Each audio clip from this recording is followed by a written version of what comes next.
How do I conclude that indeed these are members of the drug cartel?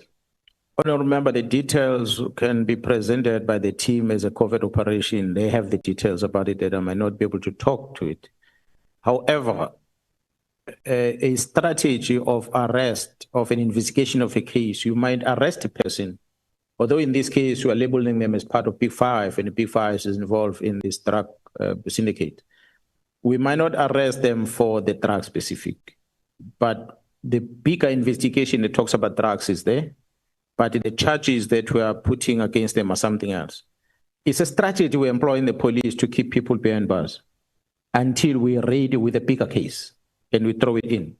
A typical example is the same strategy we employed in KZN when we were dealing with the AKA case. And we arrested a whole lot of them for other cases, just to keep them in custody until we were ready with the main case when it was matured and we could identify all of them. And then we started charging all of them for the murder of our celebrities. Otherwise, they were already in custody. So similar strategy we are doing on these ones. We are taking them for other cases. We are adding any other case because they've got many cases. Safe to say, with respect to the case of the death of that employee at Vereeniging, Mr. Swart, had nothing to do with drugs. It was tender issues there that involves Mr. Mleef. But the murders of these DJs is drug related. When the picture you're going to see when the matters gets to court is that this one thought he's clever by stealing this one's drugs and he starts selling them, and this one then killed him. Mm. So not to say the victim is a clean man on drugs.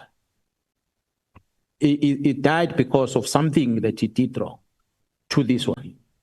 So we have a consignment of over 200 million rand, for instance, if I use that as an example.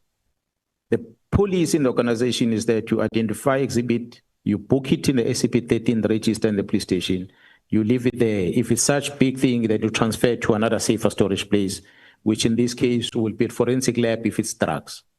But it so happened that in KwaZulu-Natal at one stage, there was a consignment found in Durban. And our laboratory in Durban is at Manzimtoti, which is about 10, 15 kilometers away from Durban. And they did not have a facility to keep such consignment of drugs. And the next place where we take these drugs to is Pretoria, where we keep these drugs in the bigger storages. But it so happened that case that the drugs were entered into the SCP-13 register of a police station, booked out the same time, and transported south of KZN to Port Shepstone, and locked into the offices of the PCI that had no one guarding it. And during so-called alleged load shedding at night, there was a break-in in a big storage facility, a break-in inside that facility. There were bags of drugs, and there were also other drugs that were not associated with the ones that came, the consignment that came in. And there were firearms, illegal firearms that were also stored in there. But when the break-in happened, the only thing that was stolen was this specific consignment of 200 million rand of drugs and nothing else. You arrive at the crime scene, you will expect the crime scene is being cleaned, everything is stolen. But you arrive there, you find an AK-47 standing there, then you say, but why didn't they steal this AK-47? Then you realize the mission was not the AK-47.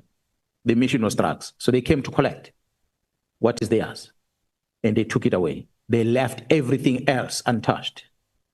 And that made us conclude that it was a plan break-in. Because the question we are asking TPCI, why did you allow these drugs to come to your offices? And there's no one guarding. And you have load shedding, and this thing happened during load shedding. So we believe the information tells us that those drugs taken there ended up in Johannesburg, are part of the drugs that caused about majority of the murders that happened in Johannesburg. Because people took it and they started stealing, and they did not deliver them where they were supposed to deliver them.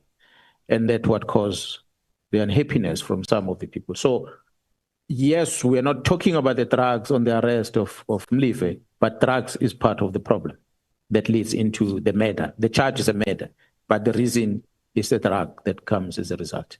So there are many others. The ones that we are not mentioning is because we have not charged them with anything.